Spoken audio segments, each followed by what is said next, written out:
give the das, so Hashem should give me what to say, how to say, what to say, and to know who I'm saying it to. Baruch Hashem, I've been made very aware that most of the Chevra here inside this yeshiva did not come here because you needed to see a handsome rabbi like R AY every day. Every day you get such a cutie, you can go and hang out with Baruch Hashem.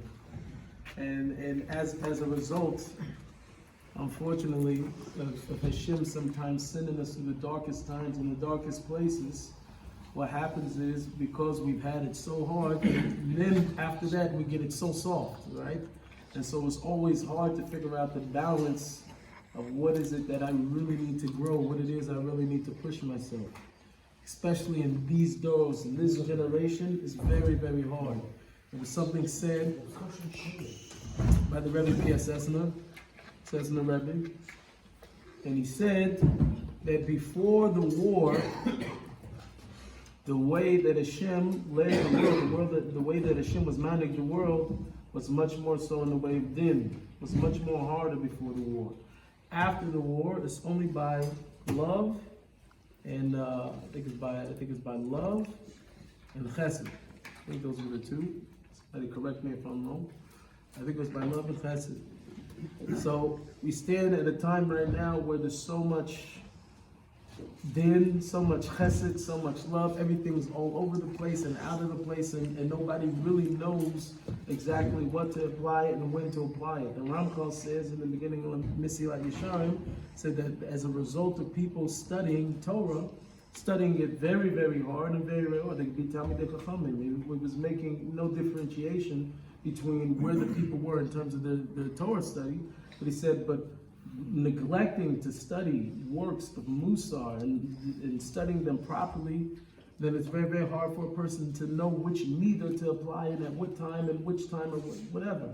So as a result of the harshness that we had to deal with, whatever, dealing with the system, we'll call the system.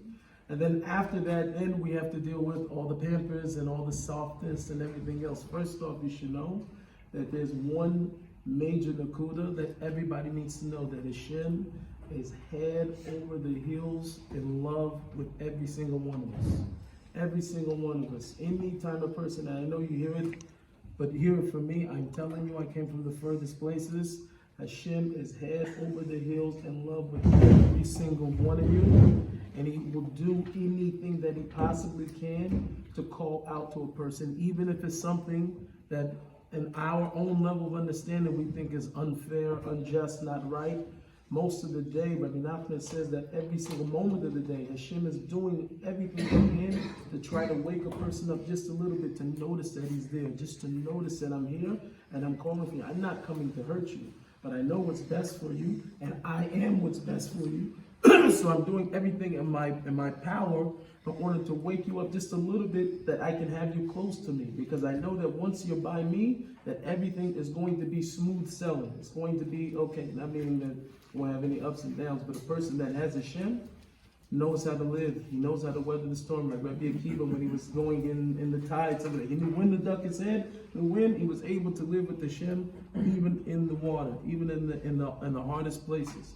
Another thing a person needs to know, aside of that, Hashem gave a person every single thing that you would need in order to finish your tikkun. Everything that you're going to need and everything that you're going to be able to accomplish is already inside of you. Rabbi Nachman says there's only a few items, some techala that Hashem left for you, that each person was born and brought into this world, and he lost something and he's supposed to find it. He's got something, but he's supposed to find it. Where did Hashem leave the techala? He says by the tzaddikim. It says by the tzaddikim, a person has an aveda, you have a lost, you have something over there, techala with your name on it, and you need to go pick it up. And once you get it, you're going to discover new levels of avodas Hashem, new levels of kibbutz Hashem.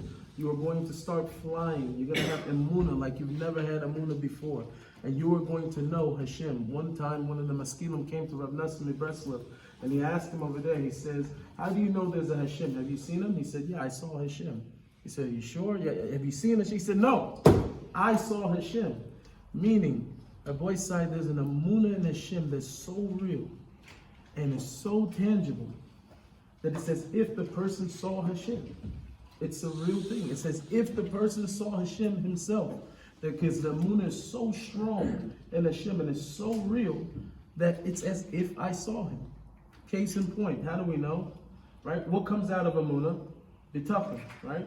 Person believes in Hashem. Eventually, after believing in Hashem, you come to trust Hashem. Because why? We start to know that Hashem is nothing else. Ain't no member, no, there's nothing but Hashem. So why would we put our trust in anything else, right? I didn't see